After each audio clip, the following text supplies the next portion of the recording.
Madame, Monsieur, bonsoir. Ravi de vous retrouver. À la une de l'actualité de ce mardi 8 avril, le président de la République, Abdelmadjid Tebboune, a reçu le ministre des Affaires étrangères de la République islamique d'Iran, Abbas Araghchi.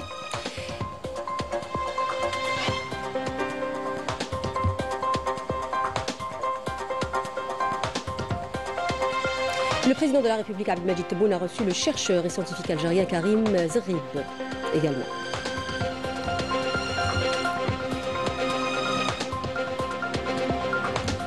Et la consolidation du front interne et la cohésion nationale au cœur du colloque organisé par l'Institut militaire de documentation, d'évaluation et de prospective du ministère de la Défense nationale. Une rencontre qui vise à cerner les défis internes et les menaces externes auxquelles fait face notre pays.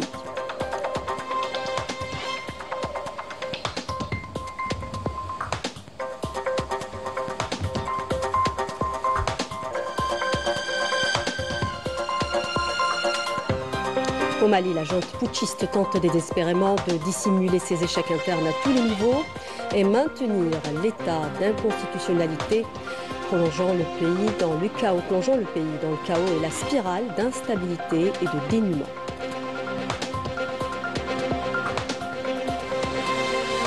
Et du nouveau dans le domaine étudiantin avec cette plateforme qui vient d'être lancée, Study in Algeria, permet aux étudiants étrangers de s'inscrire dans une université algérienne à distance, le but étant de faciliter les démarches administratives.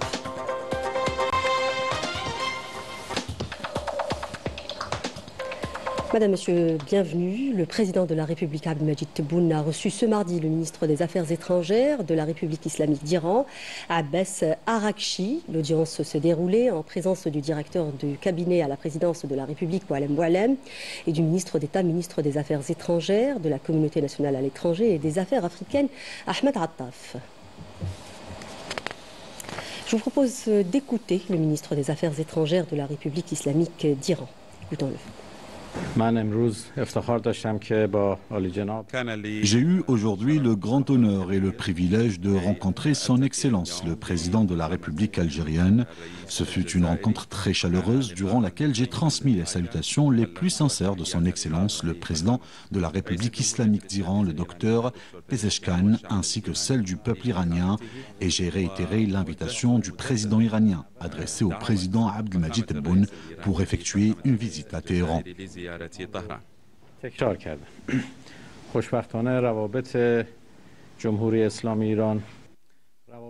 Il est clair que les relations entre l'Iran et l'Algérie, en tant que nation amie et musulmane, sont des relations profondes, enracinées, fraternelles et solides. Nous partageons des points de vue très proches sur les questions régionales et internationales et nous maintenons des consultations régulières.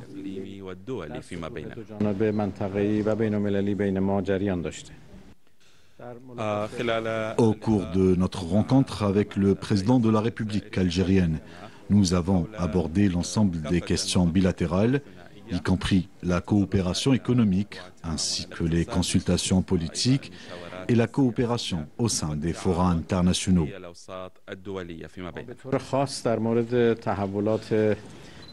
Nous avons bien évidemment évoqué les développements au niveau régional, en particulier la situation en Palestine, ainsi que les crimes commis par l'entité sioniste, en particulier contre la population de Gaza. Ce sujet a d'ailleurs été le plus important que nous avons abordé durant nos discussions. Je saisis cette occasion pour exprimer ma profonde gratitude et saluer avec la plus haute estime les positions courageuses et justes de l'Algérie et du président de la République algérienne en soutien aux droits du peuple palestinien.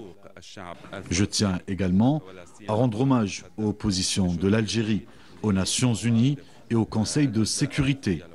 Ces positions, il faut le dire, sont courageuses et j'espère sincèrement que grâce à la coopération entre les pays musulmans et les pays de la région, nous assisterons à la fin des crimes perpétrés par l'entité sioniste contre le peuple palestinien. Je voudrais également m'incliner à la mémoire des combattants et des militants algériens qui se sont battus pour l'indépendance de l'Algérie Je voudrais également m'incliner à la mémoire des combattants et des militants algériens qui se sont battus pour l'indépendance de l'Algérie. Enfin, je souhaite exprimer ma profonde gratitude pour l'accueil chaleureux et l'hospitalité qui nous ont été réservés de la part du gouvernement et du peuple algérien et tout particulièrement de la part du ministre des Affaires étrangères. Nous espérons que ces relations et échanges se poursuivent entre nos deux pays et que cette année, nous aurons le plaisir d'accueillir le président algérien à Téhéran.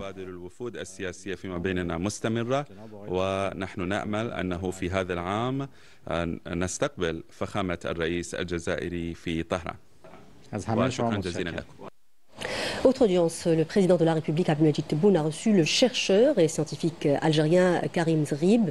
L'audience s'est déroulée en présence du directeur de cabinet à la présidence de la République, Boualem Boualem, et du ministre délégué chargé des énergies renouvelables, Nourdine Issa.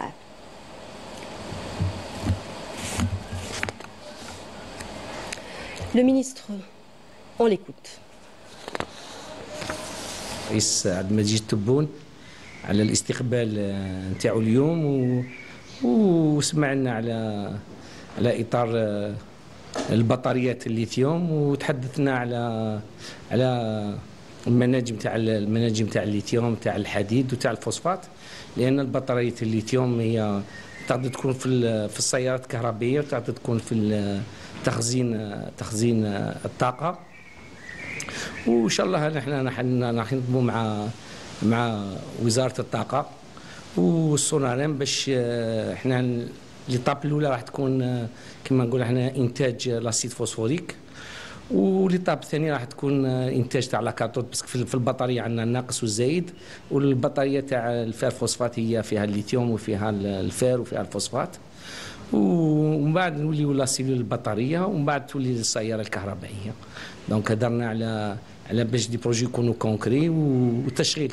يكون كبير باسكو مينيموم هذه لافيليا تاع باتي تقدر تكون فيها اكثر من 50,000 منصب وان ديريكت يقدر يكون حتى 100,000 منصب والجزائر اليوم عندها يعني ايكو سيستيم اكسبسيونيل كما عندها المعادن عندها الطاقه باش دير تحويل المعادن الله يبارك كاين اللي جان لهنا العمل الجزائر عندها 1200 كيلومتر تاع البحر الميناء باش دير التسويد وشني فاني عندنا جامعات عندنا مدارس اللي يخرجوا كما نقول احنا الاطارات ويخرجوا المهندسين وعمل تاع نكون نخدموا مع بعضنا ومن اجل الجزائر ان شاء الله والحمد لله الرئيس راهو معنا والوزير تاع الطاقه راهو معنا والاستاذ هذاك والحمد لله نخدموا مع بعضنا وصونا تكون الشركه راح تدير الانتاج تاع لاسيد فوسفوريك والانتاج تاع المعادن هذو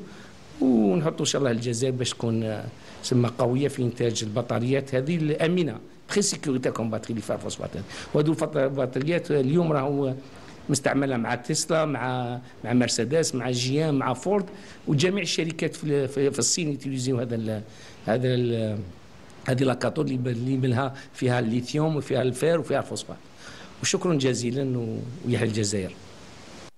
Le ministre des Affaires étrangères de la République islamique d'Iran, Abbas Araghchi, en visite officielle en Algérie, a été reçu par le ministre d'État, ministre des Affaires étrangères, de la communauté nationale à l'étranger et des Affaires africaines, Ahmed Attaf. Les deux ministres ont eu des entretiens en tête-à-tête avant de tenir une séance de travail élargie aux membres des délégations des deux pays. Ces entretiens ont permis aux deux parties de passer en revue les différents aspects et dimensions des relations entre l'Algérie et l'Iran et d'examiner les moyens à même de les consolider. Les deux parties ont également évoqué les développements de la situation au Proche-Orient en général et l'évolution dangereuse de la question palestinienne en particulier, notamment à la lumière de la poursuite de l'agression abjecte contre le peuple palestinien frère dans la bande de Gaza. Nous disions en titre le sujet de la consolidation du front interne et la cohésion nationale entre défis internes et menaces externes était le thème d'un colloque de 2 jours organisé par l'Institut militaire de documentation, d'évaluation et de prospective du ministère de la Défense nationale au Cercle national de l'armée de Bnimsous en première région militaire. Et ce, sous la supervision du général-major Salah Ben Bisha, secrétaire général du MDN.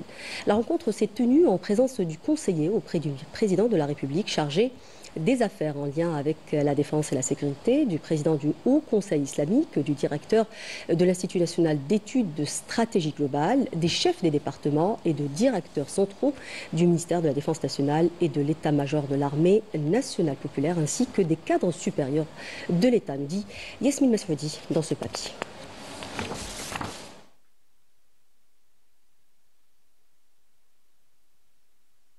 À l'entame et lors de son allocution d'ouverture, le secrétaire général du ministère de la Défense nationale a souligné que ce colloque scientifique constituera une nouvelle contribution à même de fédérer les efforts et consolider le front interne face aux menaces qui ciblent notre pays. Je suis convaincu que ce colloque scientifique sera couronné par des recommandations et de propositions qui permettront d'unir les efforts et de faire ressortir les éléments d'une stratégie nationale à même de renforcer le front interne face auquel se briseront toutes les tentatives visant à porter atteinte à la sécurité et l'unité nationale. Au terme de mon intervention, je ne manquerai pas de renouveler mes vœux de bienvenue à tous ceux qui nous ont honorés de leur présence et ont répondu favorablement à l'invitation, en souhaitant tout le succès et la réussite aux professeurs, aux experts et à l'ensemble des invités. Je remercie également l'Institut militaire de documentation, d'évaluation et de prospective pour l'organisation de ce genre de manifestation. Enfin, je déclare officiellement ouverts les travaux de ce colloque. Par la suite, le directeur de l'Institut militaire de documentation, d'évaluation et de prospective du ministère de la Défense nationale a présenté dans son intervention une lecture de la situation internationale et régionale qui enregistre des mutations accélérées et profondes, marquées par l'instabilité et la recrudescence des tensions et des conflits, ce qui nécessite de conjuguer les efforts de tous afin d'instaurer une cohésion solide au service de notre pays et de ses intérêts suprêmes. Ce colloque qui vise à cerner les défis et les menaces à la cohésion nationale et identifier les opportunités à saisir pour impliquer davantage toutes les parties prenantes et examiner les moyens à même de renforcer le front interne a été ponctué par la présentation de plusieurs conférences animées par des chercheurs spécialisés dans différents domaines, évoquant les sujets y afférents, à l'instar de la cohésion et l'ancrage de la citoyenneté à travers les programmes scolaires, le rôle de la diplomatie algérienne dans la promotion de l'identité nationale, la stratégie de développement économique et son effet sur la consolidation du front interne. Le colloque a également été marqué par des débats ouverts et les interventions des spécialistes et des participants, reflétant la grande importance que revêt le thème de la consolidation du front interne et la cohésion nationale, notamment en ce qui concerne la détermination des facteurs de renforcement de l'unité nationale et de la paix civile et l'ancrage du sentiment de fierté et d'appartenance au pays.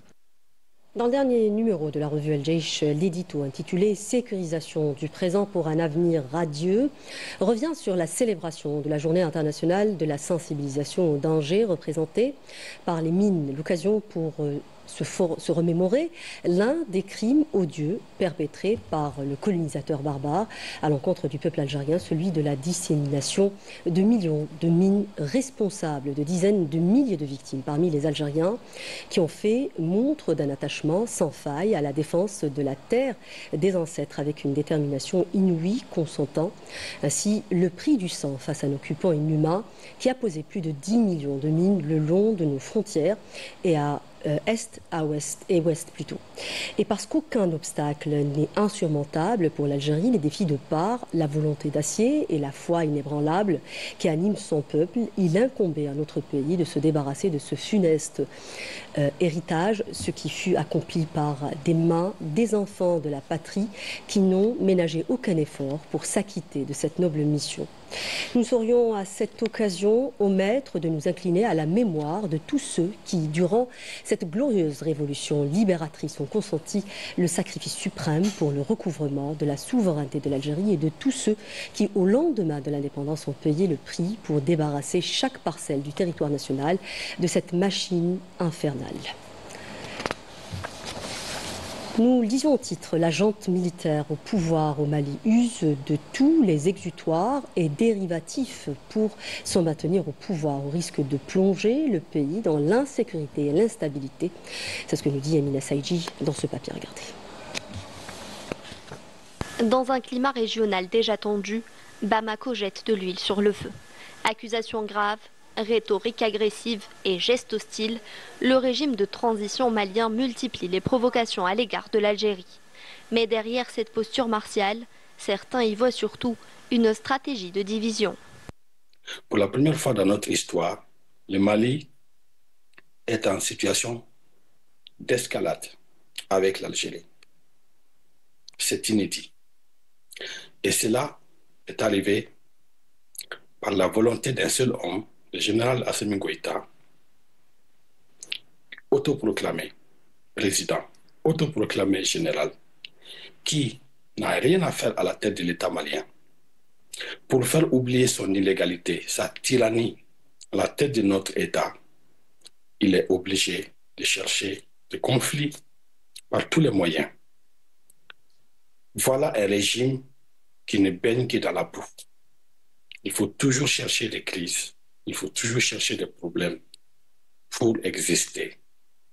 Il faut toujours caresser l'orgueil national pour faire oublier toute l'illégalité de ces régimes et pour faire oublier l'échec patent de ces régimes en matière de sécurité. L'échec du régime de transition, issu d'une démarche inconstitutionnelle, est désormais évident à tous les niveaux, politiques, économiques et sécuritaires. La survie du pouvoir semble primer sur la sécurité et la stabilité du pays. Assimi Goïta utilise des drones pour tuer des leaders communautaires, des leaders d'insurgés, des groupes signataires qui étaient en accord de paix avec l'État malien. Il a dénoncé l'accord de paix pour préférer verser le sang malien en bombardant lâchement des leaders communautaires et des leaders autonomistes qu'il a soudainement qualifiés de terroristes. Et c'est très dangereux. Faute de réponse tangible aux aspirations des Maliens et pour masquer son échec, la junte militaire privilégie l'escalade, allant jusqu'à créer des conflits avec les pays voisins. Nous restons au Mali où la junte putschiste tente désespérément de dissimuler ses échecs et se maintenir au pouvoir et maintenir l'état d'inconstitutionnalité, plongeant le pays dans le chaos et une spirale d'instabilité et de dénuement. C'est un papier signé Walid Sari, Badia Amani. Regardez. Du Mali au Burkina Faso jusqu'au Niger, on assiste à des scènes de chaos et d'instabilité dues au coup d'État militaire et au blocage des processus de transition démocratique dans un contexte d'absence totale de stabilité politique et d'échec des expériences démocratiques. Les crises du Sahel, les coups d'État et les ambitions militaires sont accentuées, l'isolement de ces zones tant au niveau régional qu'international, les transformant en terrain d'intervention étrangère aux dépens des peuples de la région. Le Mali, un pays en proie à des crises profondes et à une situation économique et sociale en nette détérioration, souffre de l'accaparement du pouvoir par la junte putschiste. Cette junte tente de détourner l'attention du peuple malien pour masquer les échecs flagrants à tous les niveaux, des échecs dont le peuple malien paye le prix fort. Tout simplement, la junte malienne et ses militaires qui pilotent les drones ne savent pas manipuler les drones. Et ils tuent les innocents, ils commettent des massacres sur des civils. Avec l'échec de la feuille de route et le report des élections à plusieurs reprises au Mali, les inquiétudes se font de plus en plus grandes quant à la durabilité de cette période de transition et la consécration du pouvoir militaire.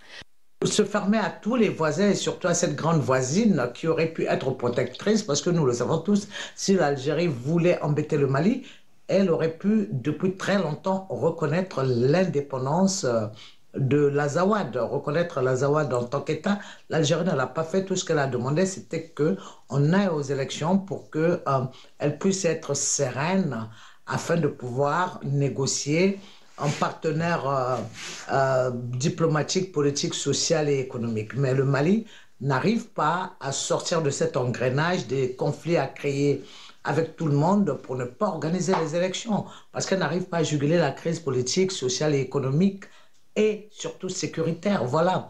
Le Mali qui évolue au rythme de crises multiples entre coups d'État, escalade de la violence armée, effondrement économique, le fossé devient de plus en plus grand entre la population et la clique au pouvoir.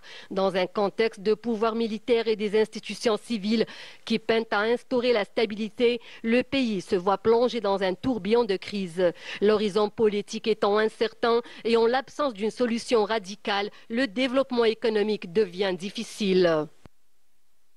Et au sujet justement de l'instabilité au Sahel, de nouvelles informations confirment l'implication du Marzen dans l'alimentation des crises en Afrique et dans la déstabilisation de la sécurité régionale, notamment après la normalisation de ses relations avec l'entité sioniste. On voit ça avec Majda Jahmoud, regardez. Au Sahel comme ailleurs, le Maroc ne ménage aucun effort pour diviser afin de mieux régner, en maquillant au passage ses échecs internes et détournant l'attention de la crise sociale qui mine son propre peuple. En échange d'un soutien stratégique et technologique, le Marzen a grand ouvert ses portes à la normalisation, allant jusqu'à compromettre sa souveraineté économique. Les accords signés dernièrement incarnent une mainmise croissante sur les leviers de décision économique marocains, avec pour toile de fond une stratégie d'ancrage sioniste en Afrique. Les Marocains eux-mêmes ne s'y trompent pas, ils voient leur pays devenir, malgré eux, un tremplin vers le continent pour une puissance étrangère. Pire encore, le royaume est connu pour être un carrefour mondial du trafic de drogue et de traite humaine, un foyer pour les réseaux criminels qui s'enrichissent sur le dos des plus vulnérables. Aujourd'hui, le Maroc ne porte plus aucune cause africaine digne de ce nom. Il ne cherche plus qu'à freiner l'élan du continent, à jouer les contrepoids systématiques au projet collectif, quitte à saboter ce qui pourrait renforcer la solidarité panafricaine. Et toujours en rapport avec ce rapprochement du Marzen et de l'entité sioniste, une enquête menée par le journal britannique Desclassified UK et l'organisation d'investigation irlandaise The Ditch a révélé que le port de Tanger Med est sur le point d'accueillir le 20 avril un navire de la compagnie maritime mondiale Maersk qui transporte des composants pour les avions de combat américains F-35 vers l'entité sioniste qui sont utilisés pour lancer des raids meurtriers sur la bande de Gaza alors que l'Espagne a refusé l'accostage de ce type de navire dans ces ports en raison de leur mission ignoble, alors que le Marzen l'a accepté. L'enquête révèle que le port de Tanger est utilisé comme un point de transit majeur pour l'expédition de ce type d'équipement et qui sera déchargé et rechargé sera un deuxième navire à Tanger, le Next Maersk, qui se dirigera vers la Palestine occupée par l'entité sioniste. On enchaîne avec les violations des droits de l'homme commises par le Marzen, cette fois-ci dans les territoires sahraouis occupés, dénoncées par la manifestation internationale de la solidarité avec les détenus sahraouis. En Europe, les camps de réfugiés ont, eux, organisé des marches et des rencontres appelant à mettre terme à ces violations. Badia Amarni, regardez. Parallèlement à la manifestation internationale de solidarité avec les détenus sahraouis lancée en Europe, les camps de réfugiés vivent au même rythme en organisant des marches et des rencontres appelant à mettre un terme aux violations des droits de l'homme et au dépassement au niveau des prisons marocaines. Le peuple sahraoui est déterminé à poursuivre sa lutte et l'État sahraoui a porté sa voix au niveau international. Cette manifestation a pour objectif d'exprimer la solidarité internationale avec notre cause et d'appeler l'opinion internationale à faire pression sur l'occupant marocain pour libérer les détenus politiques sahraouis.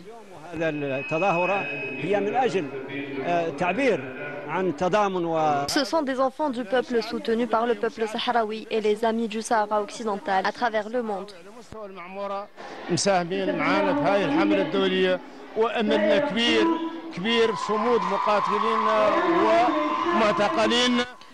Le mouvement international de solidarité avec le peuple sahraoui veut exercer une pression sur l'occupant pour libérer les détenus.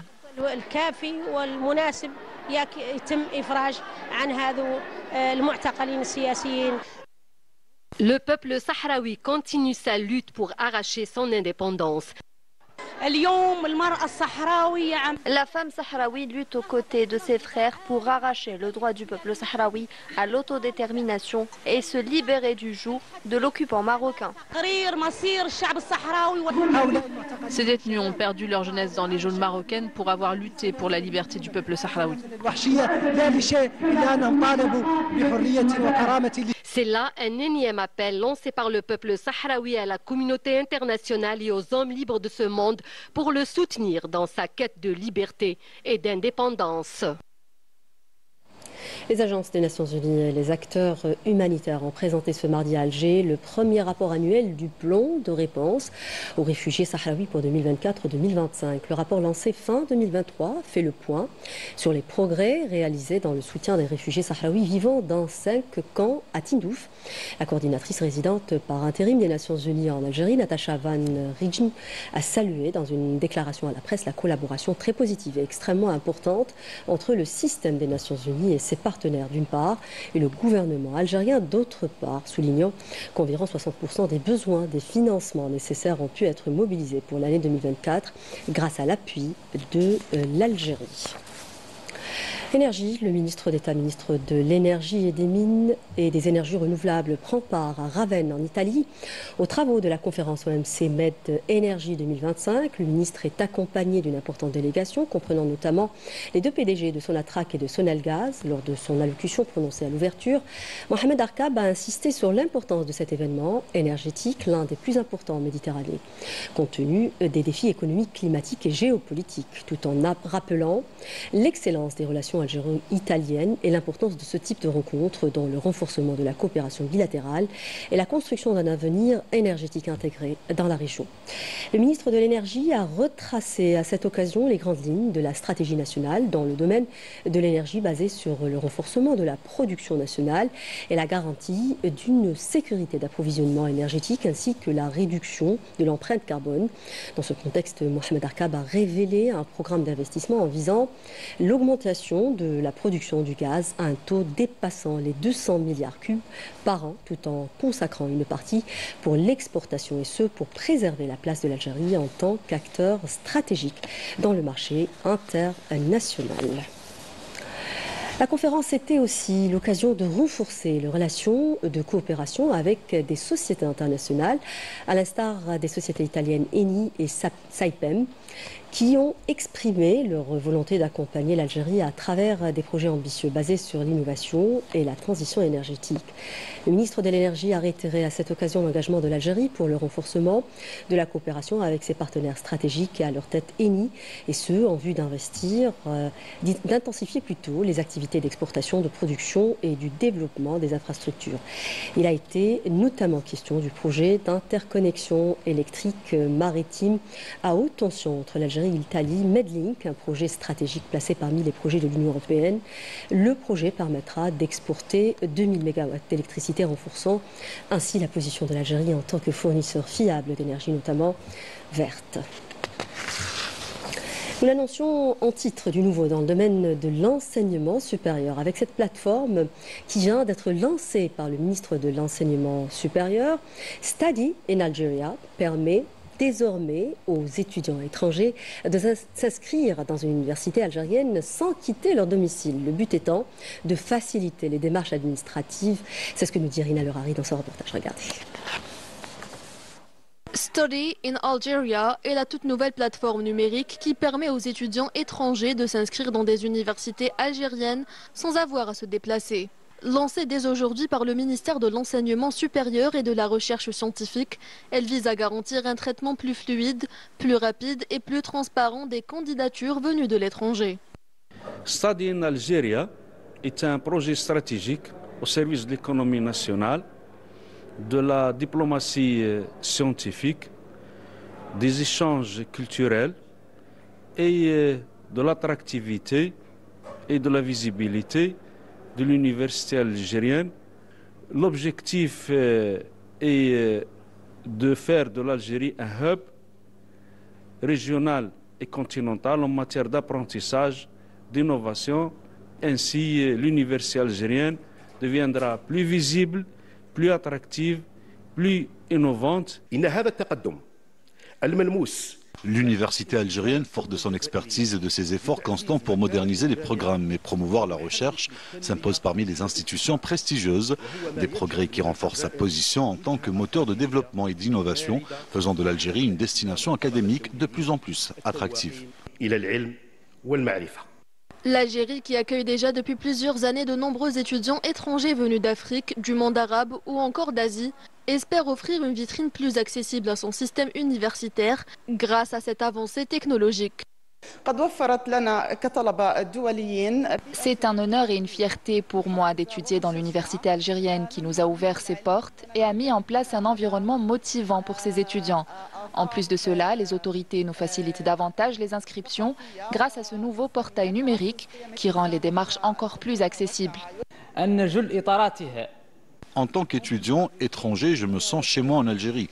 L'université algérienne nous permet d'étudier, d'évoluer et de bénéficier de nombreux services facilitant notre quotidien. D'ailleurs, de nombreux cadres du Sahara occidental sont diplômés des universités et instituts supérieurs algériens. Je suis venue de Russie et j'ai choisi l'Algérie pour étudier la théorie et la méthodologie de l'enseignement des langues étrangères. Le pays offre un large éventail de programmes de licence, de master et de doctorat. Et si les procédures d'inscription étaient déjà simples, elles le seront encore davantage grâce à la nouvelle plateforme numérique.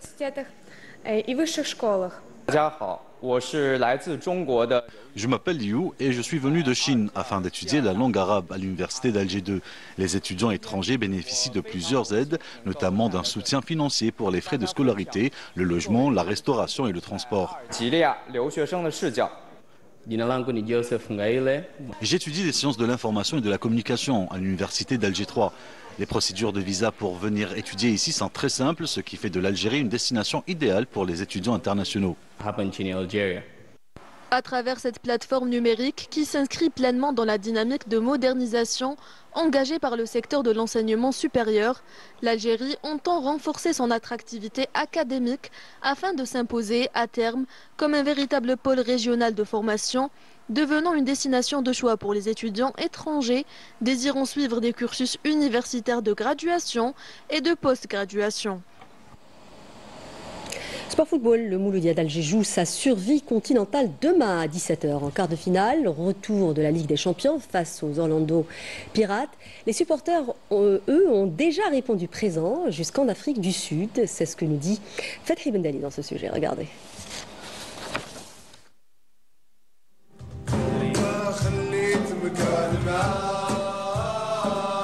Je n'ai laissé aucun endroit avec toi. Plus qu'une chanson, c'est un véritable art de vivre pour les supporters du Mouloudia d'Alger. Ils l'ont encore prouvé en se déplaçant en nombre jusqu'en Afrique du Sud pour soutenir leur équipe dans ce moment crucial. À l'occasion de ce quart de finale retour de la Ligue des Champions africaine, les milliers de kilomètres qui séparent Alger de Johannesburg n'ont pas découragé les Chinawa qui ont été là dès la sortie du bus au centre d'entraînement de l'équipe Azeralda jusqu'à leur arrivée sur le sol sud-africain. À l'aéroport, à l'hôtel et même pendant les entraînements. Présents, bruyants, passionnés, encourageant les joueurs et les poussant à croire en eux, malgré le retard d'un but concédé lors du match aller face aux Orlando Pirates. Ils savent que la mission ne sera pas facile, mais ce qu'ils savent surtout, c'est que leur passion peut déplacer des montagnes. Pour eux, peu importe le score, tant que les joueurs mouillent le maillot et défendent les couleurs du club et celles de toute une nation. Et justement, c'est un rendez-vous décisif qui attend les Mouloudéens ce mercredi au Orlando Stadium. Défait 1-0 à l'aller, les Verts et Rouges devront aller chercher la qualification en terre sud-africaine face à une équipe des Pirates solides et expérimentée, bien décidée à retrouver les demi-finales de la Ligue des Champions de la CAF. Mais le Mouloudia, fort de son histoire et porté par ses supporters, n'a pas dit son dernier mot. Car ce quart de finale retour, ce n'est pas qu'un match, c'est une promesse, celle de se battre jusqu'au bout pour écrire une nouvelle page d'histoire.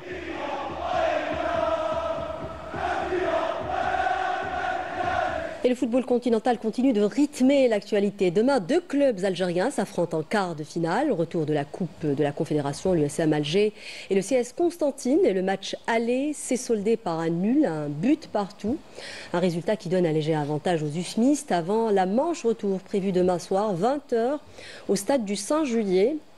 Vainqueur en 2023, l'USM Alger vise un nouveau sacre, mais devra se méfier d'un CS Constantine ambitieux. Je rappelle encore une fois que le coup d'envoi du match est prévu demain à 20h.